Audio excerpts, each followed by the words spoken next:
So it's been 8 weeks since I damaged my cruciate ligament. In the 8 weeks since then, I spent the first 2 weeks believing that I just bruised it and that the bruising would settle down. So at the end of 2 weeks, I tried to go and exercise to the Brecon Beacons. Whilst I was there, I sprained an ankle after 3 nights, which meant I had to return back to camp. When I got back to camp, the doctor examined it, thought that I should give it a week to see if it settled down at all. And after that week, it was evident that it wasn't going to settle down.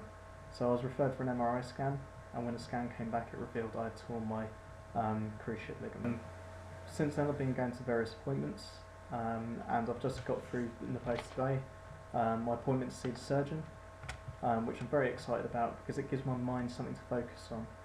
And for me, I think for the whole period, that's going to be one of the most difficult things, is keeping my mind focused and not letting the negativity sort of cloud my judgment when it comes to my recovery. So with regards to keeping a sort of positive mental attitude, I've tried to keep my mind occupied because I think if I'm busy, then I think that's half the battle won. Obviously, I've been used to being fit and active, especially with the summer just approaching. This time last year I was getting out for runs. I just completed the Paris Marathon, and I think I really wanted to maintain that momentum going into the summer. So when it came to this year, I had high hopes of doing a lot of runs and physical activity like that. However, of course, that's not possible now. So I've had to do things which are probably a little bit more static instead. So I've taken up reading. I started reading Dan Carter's autobiography. It's one of my favourite rugby players for the last sort of 10-15 years. Former All Blacks number 10 is an absolute legend of the game.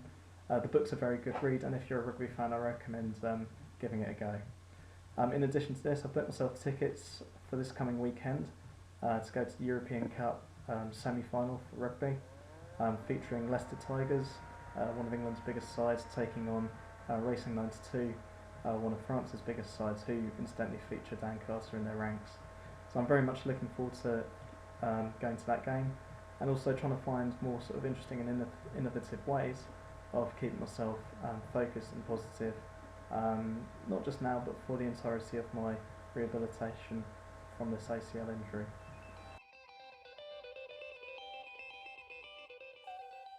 With regards to the exercises I can do, I can continue to do upper body exercises as long as I'm not sort of standing up carrying heavy weights, because the last thing I want to do is put any unnecessary weight through my knee joint at all. So exercises I've been recommended to do include calf raises. This is obviously without weights and sort of standing with the support of either a table or something in front of me that I can hold on to, just to, if I feel the need to, take the weight off my injured leg. With regards to this, we're trying to maintain the calf muscles and stop them from withering away. I've been giving static leg exercises such as lying down on a bed, trying to lock out the leg in order to engage the quad muscles. Again, the quads have been doing very little as I've been walking on crutches, and we just want to keep them as active as possible prior to going into surgery. Like I said, the stronger the leg is prior to going into surgery, the quicker the recovery is afterwards. I've been allowed to go on a leg press. Again, we're not putting any weight here, it's without any weight. But again, just to keep the range of movement in the joint. In addition to this, I've also been allowed to go on the exercise bike with minimal resistance. Again, we don't want to make it difficult for the leg, but again, it's just to keep the range of movement in the leg joint. With regards to going on the bike, I'm not letting my leg fully extend, so the seat's not as high as it should be ideally.